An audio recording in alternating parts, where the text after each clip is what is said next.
Muslim ibn Uqba, pasi që qëndroi 3 ditë në qytetin e pejgamberit Allah dhe e mor në përkom qytetin e pejgamberit Allah dhe tham ndodhi gjithashtu ai hadith që paralajmëroi pejgamberi Allah dhe porositi dhe shokët e pejgamberit Allah patën parasysh atë që porositi pejgamberi Allah, njëri prej atinve që e zbatoi porosin e pejgamberit Allah që ja dha Ebu Dher el-Ghifariut që mos të merr pjesë në këtë fitnë, ishte Ebu Said el-Khudri. Dhe tham që ndodhi me Ebu Said el-Khudri dhe vazhdoi Muslim ibn Uqba rrugën për ta luftu dhe për ta marrë në përkom Mekkën dhe Qabën dhe për ta mbit Abdullah ibn Zubair. E këshilluan Medinas. Njëri prej atinve që e këshilloi ishte ai që nuk mor pjesë gjithashtu në këtë luftë, Abdullah ibn Omer. Para ta ulemat kanë porosit dhe kanë thonë, nëse Islami është i fuqishëm dhe muslimant janë të bashkuar, hecni në për tragët e Omer ibn Khattab, ndërsa nëse muslimant janë të përqam, hecni në për tragët e gjallit Omer ibn Khattabit, Abdullah ibn Omer. Abdullah ibn Omerin, Allahu Azza wa Jall e ka rujt prej fitnës dhe këtë tematik ka shumë porosi nga të parto.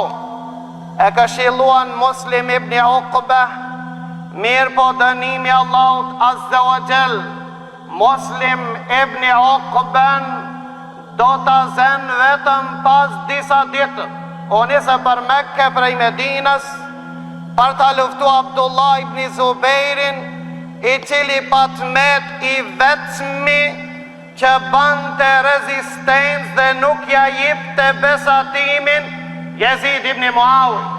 Pra këto janë 3 gabimet e Jezid ibn Muawiyah, mbiqës së Husejnit, nipit pejgamberit Allah, lejimin që Muslim ibn Uqba që ta shkel shenjtërin e qytetit të pejgamberit Allah, saktësisht në betejën e Harras, dhe 3 gabim i Jezid ibn Muawiyah, që ka thonë ulemat që ne as nuk e mallkojmë, po as nuk e dojmë, për shkak se e drejtoi Muslim ibn Uqba që ta lufton Abdullah ibn Zubairin dhe që imponon besatimin që jep Jezid ibn Muawiyah.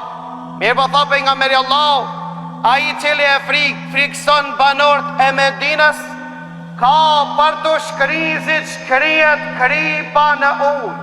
Në një rivajet tjetër, tha pejgamberi Allah, ai që i frikson banorët e Medinës, ma ka friksu mu. Pejgamberi Allah, këtë manirë i shenjtëroi banorët e Medinës. Muslim ibn Uqba niset për Mekke dhe në mesin e rrugës Muslim ibn Uqba smu. Jezid ibn Muawiyah pat porosit dhe pat thonë, nëse vdes Muslim ibn Uqba, ai cili do të zavendëson do tjetë El-Hasin ibn Numeir es-Sukun. Dhe të boj Muslim ibn Uqba ushtrinë e ti dhe tregoj 3 ditë për para për porosin e Jezid ibn Muawiyah. Pra Muslim ibn Uqba vdes në muajin Muharram të vitit 64 të Hijrit. Pra dënimi Allah, Muslim ibn Uqba e gjenë vetëm disa ditë pas vdekjes apo pas mbyqjes së banorëve të Medinës. Husejn ibn Numeir merr komandën pas vdekjes së Muslim ibn Uqba dhe izolon dhe blokon Mekkën, ndërsa Abdullah ibn Zubairi pa gjetën strehim dhe pa zgjedh strehimin e tij në Mekke për disa shkaq. Faktikisht të flasmin këtë tematik në nevojitën në manirë detaje, mas paku 3 ders, po për shkak se në kamet kohë veçëm një ders, do të përpiqemi sot që ta përfundoj ndodhin e Abdullah ibn Zubejrit, që të vazhdojnë me shenjat e vogla të kiametit që kanë ndodhur pas Ramazan. Pra në vitin 64 të Hijretit, rrethot Mekka, Abdullah ibn Zubejri e zgjedh vendin Mekkan, vend strehim për disa shkaqe. Një ndër shkaqet se Mekka është e shenjtë dhe Abdullah ibn Zubejri e dinte se ai cili merr guxim për t'i luftu ato që janë strehu në Mekke, do t'a humbë simpatin e muslimanëve.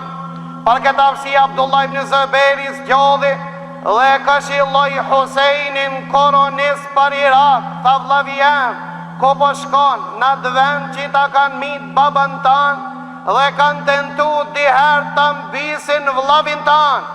Mos dil pi Mekkas, rri në Mekke se vendi është më i përshtatshëm. Ka një shkaku i ditë se Haxhi Lert e botës për çdo vjet vinë në Mekke dhe Abdullah ibn Zubejrit jo mundsohet që t'i vedison musliman se në atë që gjindet Jezid ibn Muawije, në atë manirë që e ka morë këtë khilafet, nuk është në manira islame dhe ka njerëz më meritor se Jezid ibn Muawije t'i udhëheqin musliman.